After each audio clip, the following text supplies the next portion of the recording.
Salut, on se retrouve aujourd'hui pour un décryptage du trailer de l'épisode 13 de The Walking Dead. Et oui, bien sûr, mais avant tout, et dans une deuxième partie, on va faire un petit point de théorie. Oui, un point de théorie qui se justifie pleinement grâce à l'apport assez exceptionnel, riche en informations de ce fameux épisode 12.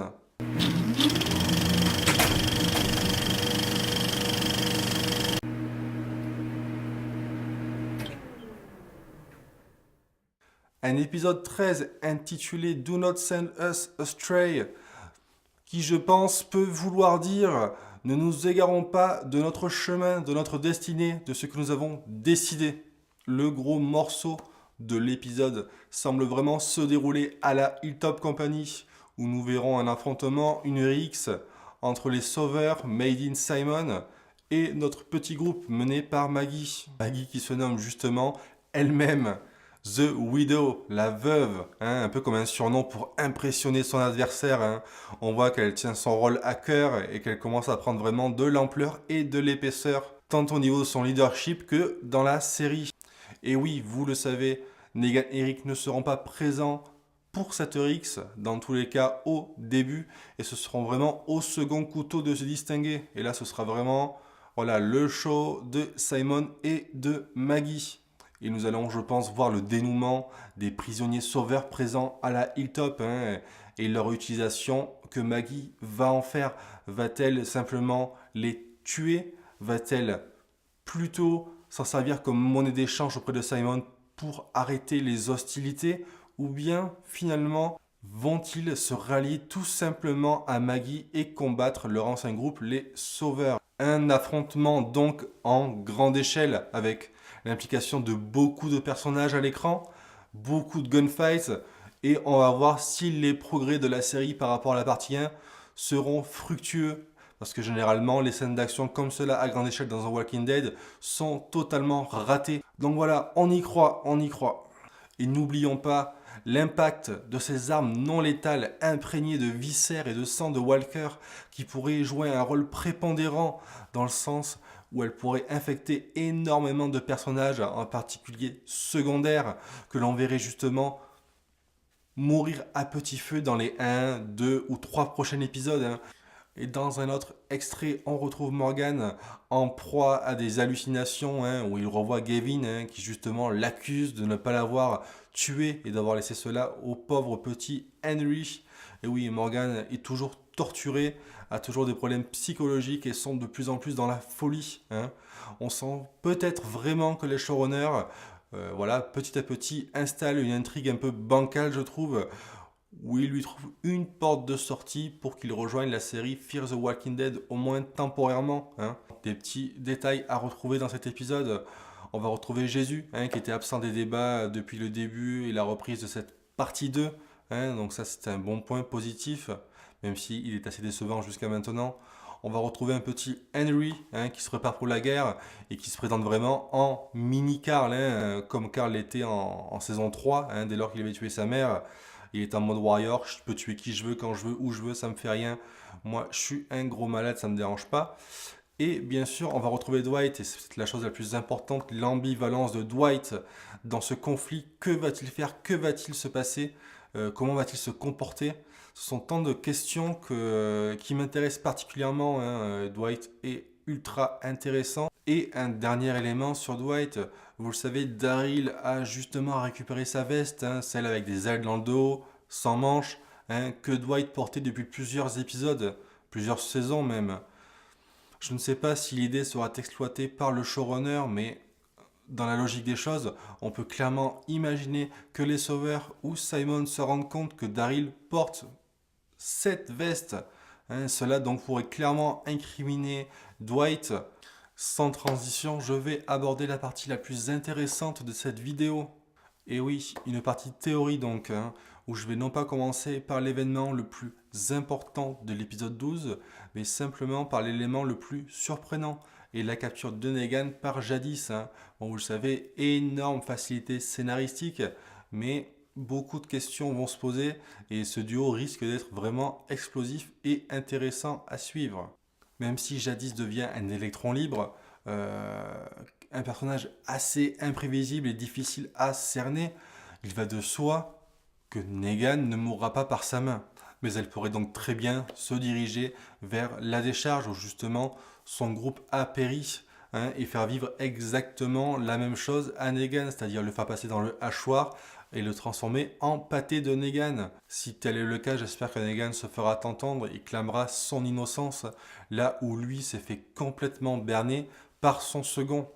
Et non, contrairement à ce que certains peuvent penser, je ne pense absolument pas que Jadis se dirige vers la Hilltop, hein, là où elle essaierait de soudoyer Rick en lui donnant le top guy Negan et voilà, et de le livrer à Rick en espérant à son tour être intégré au groupe de Rick, hein, chose qu'elle avait voulu en tout début de partie 2. Donc non, clairement non. Non, messieurs, monsieur le showrunner, ne faites pas ça, non, surtout pas. Rick il l'a rejeté comme une malpropre dès lors qu'elle ne lui servait plus à rien, hein, dès lors que tous ces hommes étaient éliminés et qu'elle n'avait plus d'armes. Donc non, il ne faut absolument pas qu'elle se rabaisse à cela, hein. Le personnage perdrait un énorme intérêt, hein, là où vraiment Jadis commence à voler de ses propres ailes. Mais n'oublions pas que Jadis est encore et toujours entouré de mystères. N'oublions pas l'hélicoptère, l'héliport, les panneaux solaires. Et voilà, tous ces éléments restent encore et toujours des éléments sans réponse, hein. Et voilà, peut-être qu'on pourrait vivre à travers les yeux de Negan, voilà, cette découverte de technologie et pourquoi pas une nouvelle faction. Mais bien sûr, le plus logique et le plus facilement exploitable par le showrunner serait simplement de créer une alliance entre Jadis et Negan, hein, et contre Simon, bien sûr, hein. Voilà, les répercussions, ce serait peut-être que Simon serait tué, voire seulement marqué au fer rouge, hein, comme l'a été Dwight. Et, euh, et voilà, Elodie pourrait peut-être devenir son nouveau lieutenant à Negan. N'oublions pas que Negan sauve les gens, hein, et qu'il n'a jamais renié Jadis, hein. Et voilà, dans cette dernière partie, un focus sur le nouveau groupe. Et Georgie est tout bonnement inévitable. J'ai jeté un coup d'œil sur les sites américains et tout le monde se relaye la même information comme quoi Georgie ressemblerait à Pamela Hilton dans les comics, leader du Commonwealth qui accueillerait tout bonnement 50 000 habitants. Bref, on s'en fout, ce n'est pas très intéressant. On va plutôt essayer d'exploiter et de comprendre ce que l'on a vu à l'écran. Et juste une aparté, là on parle du Commonwealth. Et je ne peux pas m'empêcher de penser à la licence de jeux vidéo Fallout, hein. Et puis même la veste de Georgie ressemblait vraiment bizarrement à celle de Benny, hein, pour ceux qui connaissent, dans New Vegas. Étrange. Et puis en même temps, j'avais aussi cru voir dans l'épisode 9, justement, de cette saison 8, sur le camion que conduisait Rick, hein, lorsqu'il était avec Michonne et qui partait justement d'Alexandria. Je sais pas, sur le camion, il y avait un emblème, et l'emblème ressemblait, pour moi en tout cas, tout bonnement à l'emblème des Firefly, des Lucioles, dans le jeu vidéo The Last of Us. Donc je ne sais pas, est-ce que je vois des connotations de partout? Je crois que mon esprit me joue clairement des tours, malheureusement. Bref, on s'en fout aussi, on va revenir sur Georgie, et justement là où j'avais vraiment abandonné tout espoir d'une vraie méta-histoire, avec des explications scientifiques plus poussées, hein, sur le comment, du pourquoi de de la crise mondiale qu'ont dû affronter leur monde.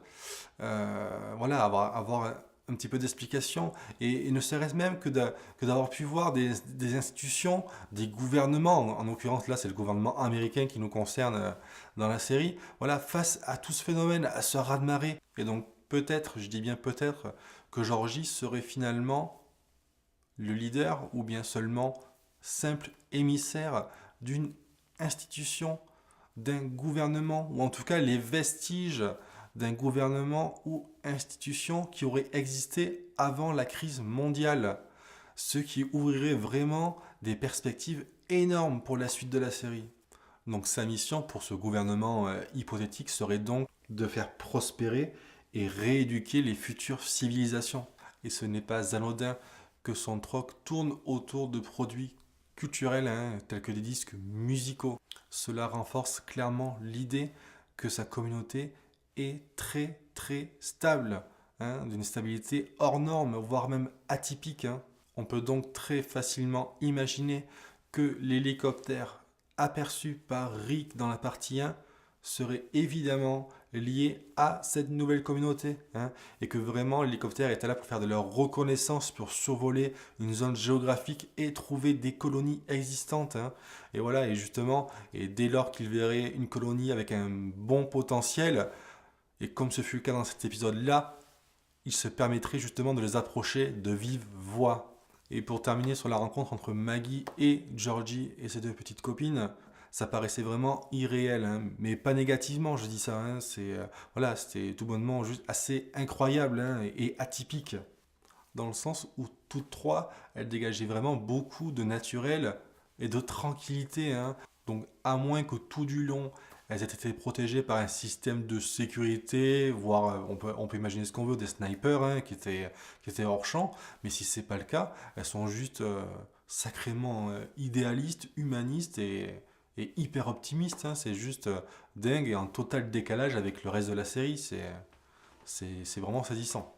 Dans tous les cas, on peut imaginer que leur test d'embauche a été clairement réussi, hein, heureusement qu'il est Mission, et que vraiment de futures interactions auront lieu bien plus tard dans les prochaines saisons. Étant donné que Scott Gimple avait teasé l'arrivée des Whisperers, je rappelle, les Whisperers sont un groupe de survivants évoluant à travers des hordes de zombies, se déplaçant à travers des hordes de zombies, et ils sont eux-mêmes camouflés de sang, de viscères et même de peau de zombies sur leur visage, hein. Je peux donc spéculer que justement le groupe de Georgie, groupe qui paraît vraiment très ouvert sur les autres communautés, hein, qui ont clairement foi en l'humanité et en l'entraide, hein, et qui ne semblent pas aguerris comme nos personnages, et qui auraient peut-être vécu protégés, un peu comme le début d'Alexandria, hein, donc depuis le début de la crise. Et on pourrait les imaginer être attaqués et décimés, et que les survivants, finalement, ne sachant pas du tout comment survivre à l'extérieur de leur mur, de leur enceinte, deviendraient finalement les futurs Whisperers. Donc voilà, j'espère que vous aurez apprécié ce petit moment en ma compagnie, bien sûr. Si tel est le cas, n'hésitez pas à m'encourager, hein, pour le lancement de la chaîne, hein. Ça fait toujours plaisir de se sentir soutenu, donc partagez la vidéo, abonnez-vous, mettez un petit pouce bleu, hein. Quant à moi, je vous retrouve comme chaque semaine pour le débrief de l'épisode 13 de The Walking Dead qui arrive lundi, hein, donc très très vite. Donc je vous dis à bientôt, prenez soin de vous et salut.